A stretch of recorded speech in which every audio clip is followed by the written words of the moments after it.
Success Insight shares the stories of the people with passion and drive who make things happen in the world. Here's your host, Howard Fox. Hello, everybody. This is Howard Fox. We are back for another episode of the Success Insight podcast. My guest today is Leon Jones, or as folks down in the country where we're going to have a little chat about, call him Senor Leo. Now, Leon was a successful Atlanta businessman, having been in the book publishing space for many years. But in 1998, the course of his life changed after a nonprofit, the Lifelink Network For Children, I don't know if they're still around, I suspect they're not, asked him to accompany them on a trip to Peru. He soon found that God had a new path for him. Now, we're going to let Senor Leo share his story, but we also want to let you know that he's an accomplished author. He's written a number of books for Peruvian Jones Publishing, including Are You Up There, Mr. Jesus? All Are Precious in His Sight, which was published in 2016, Searching for the Virgin Mary, published in 2019, and Miracle in Peru, Odyssey of the Reluctant Disciple. I suspect that reluctant disciple is Senor Leo. Leon, welcome to the Success Insight podcast. Thank you very much, Howard. Glad to be with you.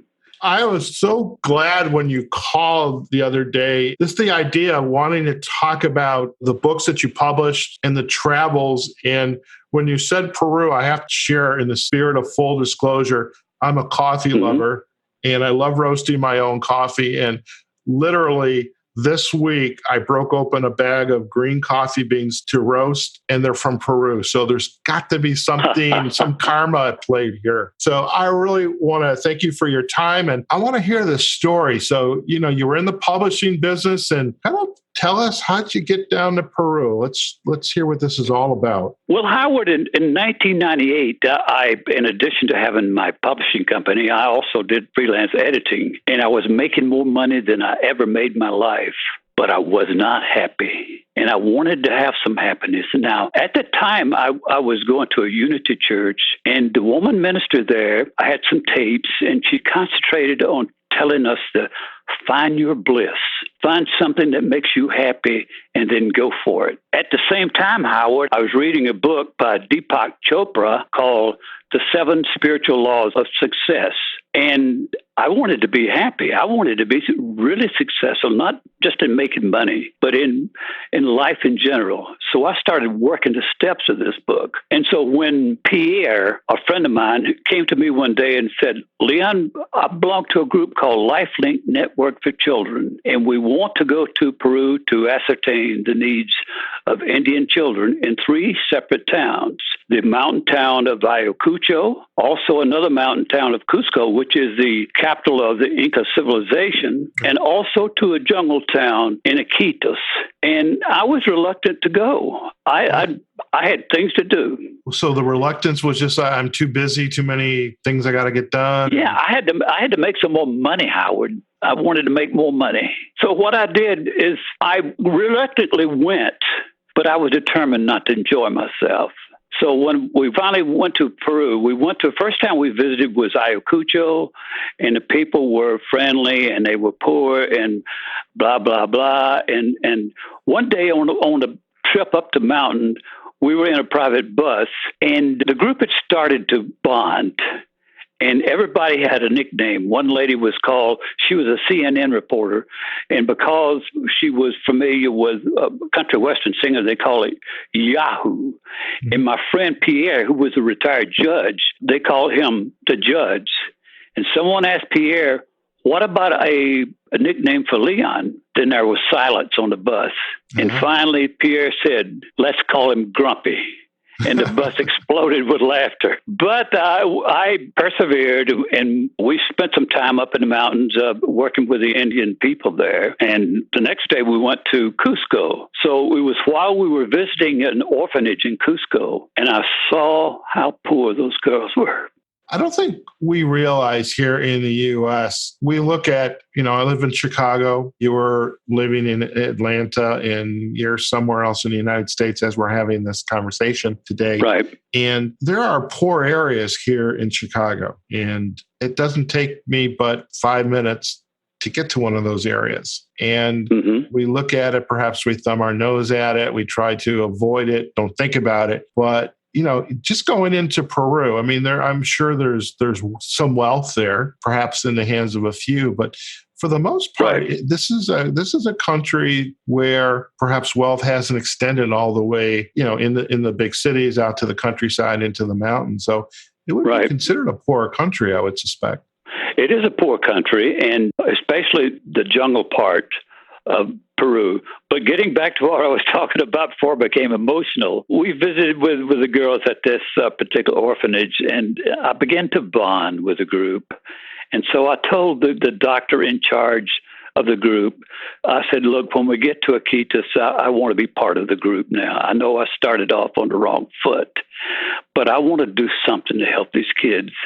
And so when we did arrive and the plane landed in Iquitos, and it taxied down the ramp, and they opened the door, and the first thing that came to my mind is, somebody please turn the air conditioner on. It's hot here.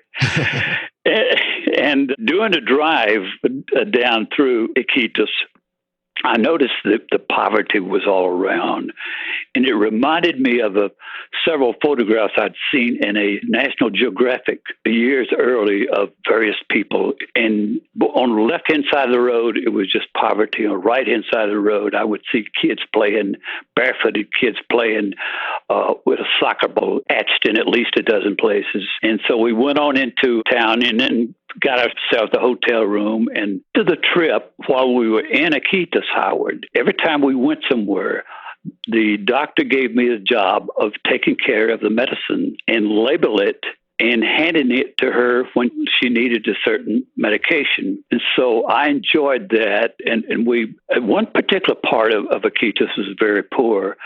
And the one little girl that still, it's happened 21 years ago and still in my mind. Sure. This little girl she was about 2 or 3 years old, and she had fallen into a fire. Now, in this particular neighborhood, they didn't have any stoves. So in order to cook food, they would take some rocks and make a circle in the ground and build a little fire.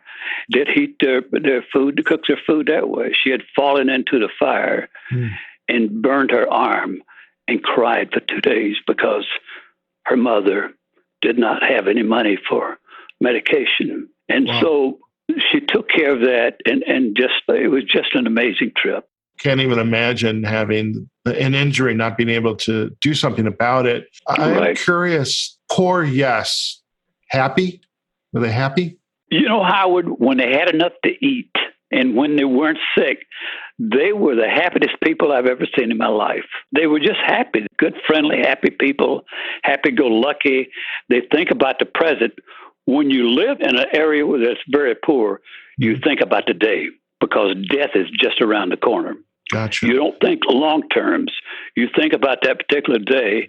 And but when they were well fed and when they had enough to eat and when they weren't desperate for anything, they were really happy. So was this experience going up into the mountain and witnessing this little girl who you can still picture in your mind today, was this the insightful moment, that epiphany that I need to do something, or was that just the beginning of this journey that you're going on? I think it was subconsciously, Howard. The ones in Iquitos, I just absolutely fell in love with those children there. And I think that subconsciously it was a physical moment. But on the plane ride once we finished in Iquitos and we took a plane back to Lima and took a plane back to Atlanta, as we were about to land in Atlanta, Pierre, my friend, says, "Leon, do you think you'll ever come back to Peru?" I said, "Well, you know something, Pierre, I started off on the wrong foot, and I eventually came to terms with the poverty in the country. And I really had a great time. But there's one thing I'm sure of. I will never go back to Peru." Really? Yep. Why did you think you said that? Because I'm in it. Because I had money to make. Yes. I had not gone back to Peru at the time. I had money to make. When I got to my house, I had people, I had to catch up on work. And then about a week later, here comes a voice in the middle of the night, says, go to Peru. And when I first heard that voice, I said, well, I've already gone. I think maybe this voice is mistaken, so that I'll just go ahead and just ignore it. But after a week of listening to this voice, let me say this annoying voice, I was annoyed. I was ticked off at whoever this voice was, because I had gone to Peru, and now it's coming back and telling me I need to go back. And so after about a week, it woke me up at 12 o'clock, and I said, well, look, I'm going to have it out with this voice. I'm going to confront it. So I slid out of bed, walked out on the patio, and stood looking up at the sky that was filled with the brightest stars I'd ever seen. And I said, look, I don't know who you are, but I know you told me to go to Peru. But damn it, I went. Now leave me alone. Wow. And about a minute or two passed, maybe less. And the voice said, I told you to go to Peru, but I didn't tell you to come back.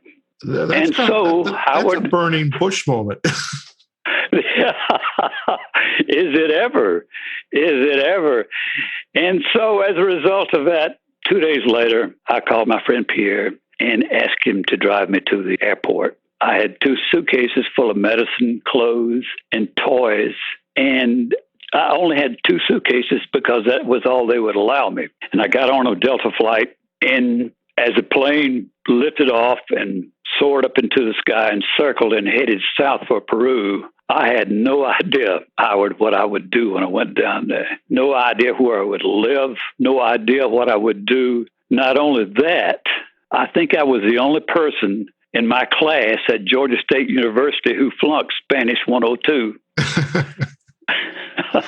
So you had no idea what you were getting yourself into. And so you get down there, and, as I'm reading from your bio, I mean, you've done some amazing things down there in the daycare center and the milk programs, little girls volleyball team, combating pregnancy, working with and housing abandoned children. And that's pretty phenomenal, given that you had number one, you didn't want to go. Number two, you went there without a plan. That's pretty amazing. Yeah, it is. And once I got into Iquitos, I still had no idea what I would do. I knew that something needed to be done, but the poverty was so severe, Howard, that I felt that someone that had tons of money could do something about it. I knew that I had a little bit of money. I had about $200,000 saved up. And I didn't think that I could do a lot, but I knew I had to do something. And so eventually, I went to a guide down there and talked to him who spoke English. And he says, I know I've got just a solution for this problem. So he took me to a little town outside of Iquitos called Punchana. And it was the poorest part of Iquitos. And he introduced me to the mayor. And the mayor says, well, look, I'll give you a house, let you rent free if you start a Wawa Wasi. Now, Howard, a Wawa Wasi is a Quechua word. A Wawa Wasi means house. Mm-hmm. And what do you think Wawa means? I was going to say water, but I'm sure I'm wrong. Well, close, but Wawa means baby. In other words, a house for babies. Ah, okay. So in essence, it was a free daycare center. Gotcha. And I started a free daycare center for 25 children, 3 to 6 years old. I'll never forget the first day. It was scheduled to start at 8 o'clock and last till 1 in the afternoon. So I hired a teacher. She was 55 years old. And in Peru, a teacher everybody has to retire at 55. So his teacher retired at 55. I hired her to run the Wawa Wasi, a cook, and an assistant. And I rented a house. I've got tables, chairs. I was all ready for all those kids that would come. But I figured, the children may show up 10, 15, 20 minutes early. So I think I'll get that 30 minutes early just in case some of the kids showed up. So rather than coming in at 8 o'clock, I came in at 7:30. And guess what? I know you're going to tell me there was a line out the door. 25 kids were standing in line with their parents. Wow. And you know why they were standing in line? Why? They had not eaten that morning. And the first thing I did at 8 o'clock, once it came in, I would have the cook fix them breakfast.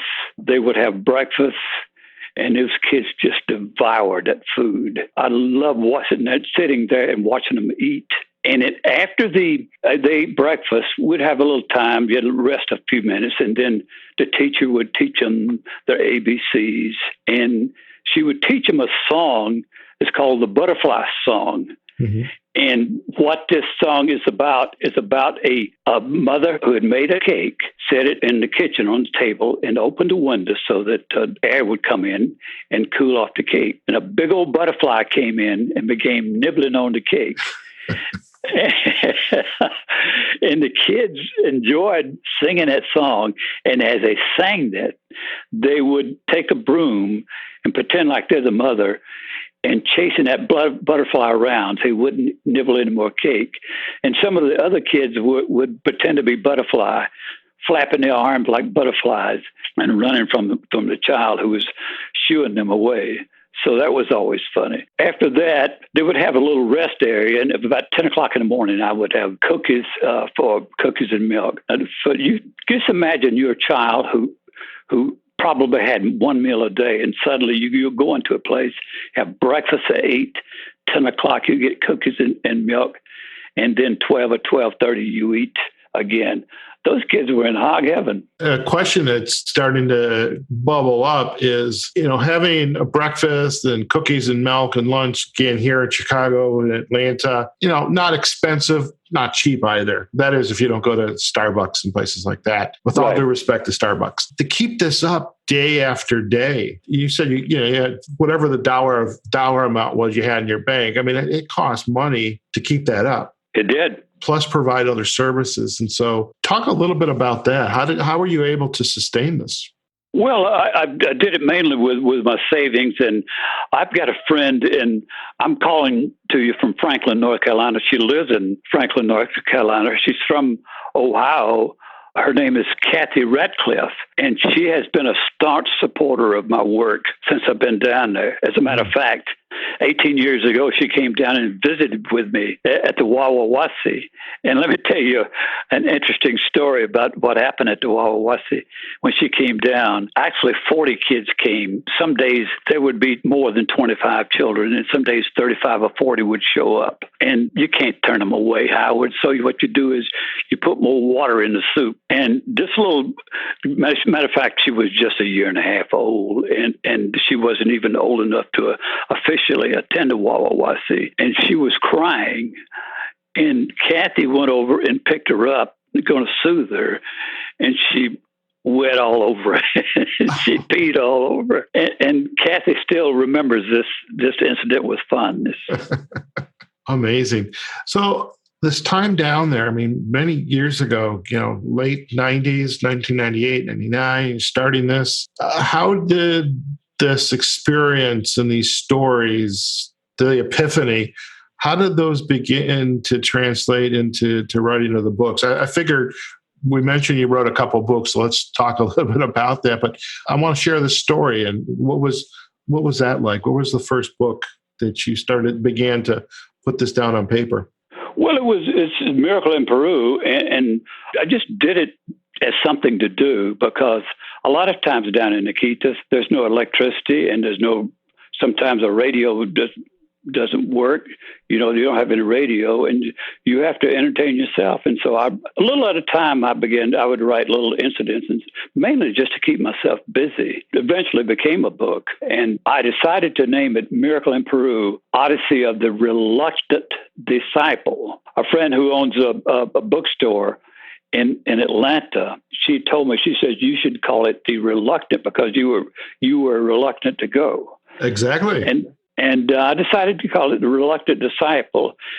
And the word disciple is a strong word because I think that, when to come to think about it, 21 years ago, I gave up everything. I gave up my money, and I decided to go help others. And I guess in sort of way, I am a disciple. And let me just deviate from that just a tad and say that here in Franklin, North Carolina, there are poor children. There are children who need help, but people don't seem to know how to help them. And they need help, and somebody needs to start a little program here or in Chicago or in Atlanta or in Los Angeles. Everywhere. There's no reason why an American can't do what I did without leaving the country. Leon, that is an interesting point. And somewhere back in my immediate history, we're talking maybe a couple of years ago, I was having a conversation about charities. I know exactly what it is. It was a career coaching client I was working with, and his effort was in the southwest side of Chicago, which is not a very nice area of the city. No.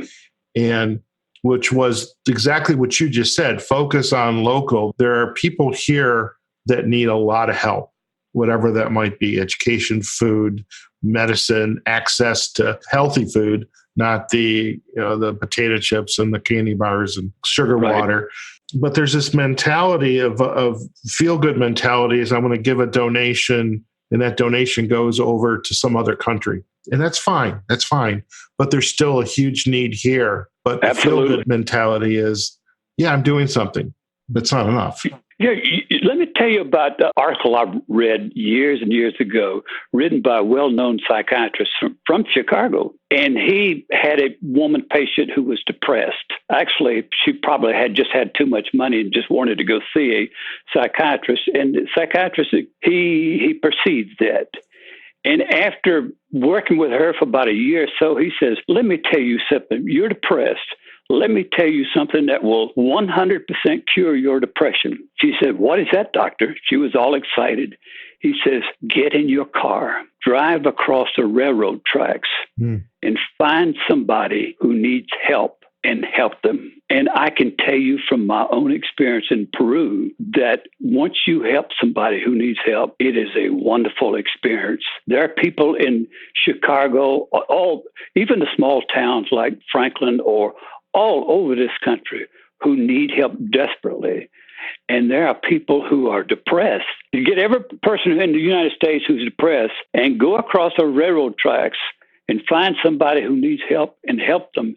And I guarantee you the number of people depressed will be reduced by a large number. Those are wise words and a great call to action. It's available to us. It's right here in our backyard. We don't have to travel to another country. I'm curious, as I kind of shared with you, we tend to go a little bit longer on time because we're almost at the 30-minute mark, but that's okay. It's my show. I can do what I want. I am curious, what is going on now for you back in Peru? What's going on there right now when you do make your way back? Well, financially, I'm at the point where I'm just, to be honest with you, I've spent all my money. Right. And what I do have a Social Security, and I have a friend who helps me with. I don't have all those other programs anymore. Mm-hmm. I've had them, and I'd like to have them again, but that's not possible. But I still have the House for Abandoned Children, which, by the way, is what the book All Are Precious in His Sight is about. Did you go to Sunday school when you were a kid, Howard? Yes, I did. Different denomination, but I did go to Sunday school. Yeah, in Sunday school when I was a kid, there used to be a song called Jesus Loves the Children, all the children of the world, red and yellow, black and white, and then what's the rest? You have to tell me. All are precious in His sight. Ah, gotcha. So that's the reason I named the book All Are Precious in His Sight. And the book is about various children that I take care of in my House for Abandoned Children. I still have the House for Abandoned Children, but I only have 3 children left there, and 3 of them, and that's where my money goes. I see. I have to share, Leon, I don't know if you're familiar with Maslow's hierarchy. We have 5. I am not. We have 5 needs. The first one is like safety needs, esteem needs, family, friends. The first one is we supposedly get when we're just at the door, so to speak. And with self-actualization, when we can look back at our life and see what have we accomplished? What difference have we made? There's also an old Jewish proverb. It says, you're not obligated to complete the task, but neither are you free to abandon it. And when I think about... That's a great saying. Oh, it's Tikkun Olam is what it's called.